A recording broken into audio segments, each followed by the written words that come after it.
দেন আজকে যে ভিডিওটা হচ্ছে যে পাসপোর্ট কিভাবে বানাতে হয়, আমি কিভাবে পাসপোর্ট বানাইছি এবং দালাল মুক্ত। সো আমরা কেউ যাতে দালালের ফাঁদে না পড়ি সেই বিষয়গুলো আজকে তুলে ধরবো। পাসপোর্ট বানাইতে আপনার কি কি লাগে, পাসপোর্ট বানাইতে আহামরি কিছু না, আপনিও পারবেন, সব পারবেন। সো শুধু শুধু দালালের পিছনে ঘুরে টাকা পয়সা নষ্ট না করে, তো আমি যা বলি সব ফলো করতে থাকেন। পাসপোর্ট বানাতে আপনার কি লাগবে, আপনি 10 বছর করেন, 5 বছরের জন্য করেন, সব করতে পারবেন। পাসপোর্ট কেন বানায় মানুষ? পাসপোর্ট হচ্ছে আপনি বিদেশে চাকরি করতে যাইবেন অথবা ঘুরতে যাবেন, ট্যুরে যাইবেন, যে কোনো বিষয়ে যে দেশে যাইবেন, পাসপোর্ট এটা লাগবে। পাসপোর্ট এটা হচ্ছে আন্তর্জাতিক যে ডকুমেন্টস, এটা হলো পাসপোর্ট, ঠিক আছে? সো পাসপোর্ট বানানোর জন্য আপনার হচ্ছে, আপনি যদি ভোটার হন তাও হবে, যদি না ভোটার হন তাও হবে। জন্ম নিবন্ধন দিয়ে বানাতে পারবেন, ভোটার কার্ড দিয়ে, দুটো দিয়েই বানাতে পারবেন, কোনো সমস্যা নেই। সো আশা করি যে আপনারা কোনো দালালের পিছনে ছুটবেন না, সরাসরি আপনারা নিজেরা পাসপোর্ট অফিসে যেয়ে যোগাযোগ করবেন এবং বানাবেন। কীভাবে কী করতে হবে সব আমি এই ভিডিওর মাধ্যমে আপনাকে বলে দেব। সো এতে কোনো চিন্তা করার কোনোই নেই। সো দালাল যদি দিয়ে যদি করেন, তাহলে মনে করেন যে আপনার যে এখানে লাগবে 5 টাকা, ওইখানে ওরা চাইবে 20 টাকা।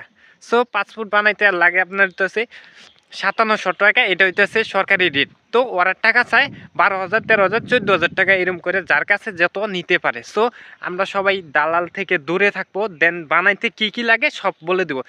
কমার বেশি মনে করলেন যে সব জেলেই দালালে ভরপুর, দালালের জন্য মনে করলেন যে পাসপোর্ট অফিসে যাওয়াই যায় না, ঠিক আছে? তো গাইস, আপনি পাসপোর্ট বানানোর জন্য কখন কী করবেন সব আমি বলে দিব। সো প্রথম অবস্থায় আপনার কি করতে হবে, আপনি সর্বোচ্চ নিজে বাজেট যদি করতে চান 5 থেকে 6,500 টাকার মতো নিয়ে যাবেন।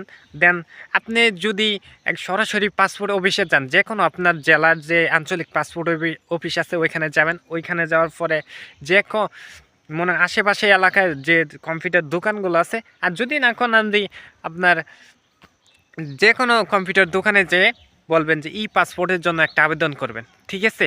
ই পাসপোর্টের জন্য আবেদন করার পরে আপনাকে কি করতে হবে, ওরা নিব মাত্র 1 থেকে 150 টাকা নিব আর কি, সর্বোচ্চ 200 টাকা নেব ই পাসপোর্ট আবেদন করার জন্য। সুন্দর করে আপনি ওইটা আবেদন করবেন।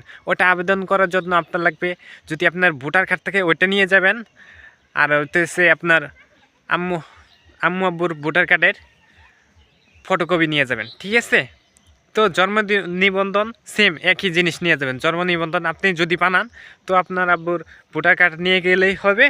সো এখানে নেওয়ার পরে আপনি ওটাই ওরাই সব কিছু করে দিবে আবেদন করার পরে, ঠিক আছে? আবেদন করার পরে সরকারি রেট হলো 5,700 টাকা, এটা হলো ব্যাংক ড্রাফট করতে হবে পাসপোর্টের জন্য। সো আপনারা কি করবেন, যে কোনো ব্যাংকে যেয়ে মনে করলেন যে ওই ব্যাংক ড্রাফট করে নেবেন। কোনো ব্যাংকে যেয়ে আপনারাও ওইটার ব্যাংক ড্রাফট করে নেবেন। ব্যাংক ড্রাফট করার পরে যে ব্যাংক ড্রাফট বললেই হবে, একটা ব্যাংকে যেয়ে বললেই হবে ব্যাংক ড্রাফট আপনার কম্পিউটার দোকানে যে প্রিন্ট করা কাগজ দিবে, ই পাসপোর্টের যে আবেদন করছেন ওইটা সহ নিয়ে গেলেই ব্যাংকে আপনাকে ব্যাংক ড্রাফট করে দেবে। ব্যাংক ড্রাফট করার পরে যে রসিদটা দিবে মাস্ট বি ওইটা কিন্তু লাগবে, ওইটা সহ নিয়ে আপনার পাসপোর্ট অফিস আছে না, পাসপোর্ট অফিসে ওইখানে মনে করলেন যে ওইটা জমা দিতে হবে। জমা দেওয়ার পরে সুন্দর করে ওটা চেকিং ম্যানুয়াল চেকিং করবে। চেকিং করার পরে দেন সব কিছু করে দেবে। করার পরে উনি চেক করবো, কোনো সমস্যা টমস্যা যদি না থাকে আপনাকে ওরা ম্যানুয়াল চেকিংয়ে অ্যালাউ করে দিবে। তো তখন কি করবেন, ওরাই বলে দিবে এত নাম্বার রুমে যেতে, 6-7 এরকম একটা রুমে যাইতে বলবে। সো ওইখানে অনেক মানুষ থাকবে, সিরিয়াল 6-7 এক রুমে যাইতে বলবে। ওইখানে যাওয়ার পরে আপনি কী করে, আপনার ছবি তুলবে, তো ফিঙ্গার নিবে, সব কিছু হওয়ার পরে দেন কিছু ছবি টবি তোলার পরে কি করবে, আপনাকে একটা স্লিপ দিয়ে দিবে। দেন স্লিপ দেওয়ার পরে স্লিপটা কিন্তু হারাতে পারবে না। কিছু নেওয়ার পরে আপনি কী করবে, একটা স্লিপ দিয়ে দিবে। স্লিপের গায়ে লেখা থাকবে যে আপনি কয় তারিখে ওই আপনার পাসপোর্ট হবে, ঠিক আছে?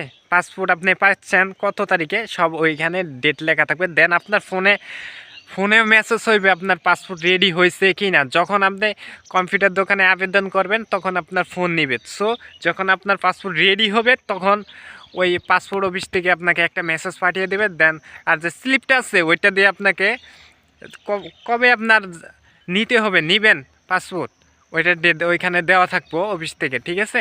ওই স্লিপের গায়ে লেখা থাকবে। আর একটা জিনিস বলতে আমি ভুলে গেছি। সো আপনি যে একটা সিস্টেম আছে যে ৬,০০০ টাকাতে যদি আপনি পাসপোর্ট বানান, ঠিক আছে, ৫৭০০ আর ১০০ টাকা খরচ হবে, ৬,০০০ টাকাতে যদি বানান, সো আপনার ২১ দিনে পাসপোর্টটা বাইরে হবে। সো স্লিপের যখন আপনি ছবি টবি ওইটা বাইরে আসবেন তখন আপনাকে একটা স্লিপ দেবে, ওইখানে সব ডেট লেখা থাকবে, ঠিক আছে, এগুলো সব বুঝবেন। সো আপনি যদি আরও তাড়াতাড়ি বাই করতে চান তাই এক্সট্রা টাকা দিতে হবে। সো এটা কম্পিউটার দোকানে যখন আপনি অ্যাপ্লাই করবেন, ই পাসপোর্টের আবেদন করবেন, তখন ওই সব ডিটেলস বলে দিবে আপনি কত দিনে চাচ্ছেন, ৭ দিনে চাচ্ছেন, ঠিক আছে, সব ওইখানে বলে দিব। সব ভিডিও সব কিছু বলে দিব। যদি ৩ দিনেও আপনি বাই করতে পারবেন, কিন্তু টাকার উপরে বাই করে হতো। ২১ দিনে বাই করলে ৬,০০০ টাকার মতো সামথিং খরচ হবো। সো আমি ৬,০০০ টাকা দিয়ে বানাইছি, সেই কেমনে কেমনে কী করছি, সো এটা আমি আপনাদেরকে বলে দিলাম। সো এইভাবে যদি করেন তাহলে আপনাদের দালালের পিছু ঘুরতে হবে না, ঠিক আছে, আপনার নিজেরে পারবেন। সো আহামরি কিছু না যে আপনি পারবেন না, আশা করি পারবেন। সো কিছু না বুঝলে আমাকে কমেন্ট করে জানাতে পারবেন।